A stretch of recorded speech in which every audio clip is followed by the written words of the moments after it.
1 1/2 spoon மிளகு, 3 spoon ஜீரகம், கருவேப்பிலை, கொத்தமல்லி, பச்சை மிளகாய் 3, 1 ஸ்பூன் இஞ்சி பேஸ்ட்டு, தேவையான அளவு முந்திரி பருப்பு, 1 டம்ளர் அரிசிக்கு 1/2 டம்ளர் பாசிப்பருப்பு, 4 டம்ளர் தண்ணி சரியாக இருக்கும். இதை குக்கரில் வச்சு 2 விசில் விட்டு இறக்கிடுங்க. எண்ணெய் தாராளமாக ஊற்றி 3 ஸ்பூன் நெய் ஊற்றி முந்திரி பருப்பை நல்லா வறுத்து எடுத்துட்டு மிளகு ஜீரகத்தை நல்லா பொரிச்சிடுங்க. அதுக்கப்புறம் இஞ்சி, பச்சை மிளகாய், கருவேப்பிலை, கொத்தமல்லியை நல்லா வதக்கி விடுங்க. இது வதங்கினதுக்கப்புறம் பொங்கலில் எடுத்து கொட்டி நல்லா கலந்து விடுங்க. கலந்துட்டு நெய் கொஞ்சம் காய்ச்சி மேலே ஊற்றிடுங்க.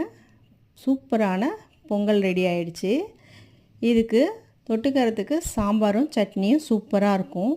எங்கள் வீட்டில் இன்றைக்கி சூடாக வடையும் ரெடியாக இருக்குது. இன்றைக்கி காலையில் உணவு எங்களுக்கு இதுதான். நீங்களும் இதை ட்ரை பண்ணி பாருங்கள், சூப்பராக இருக்கும்.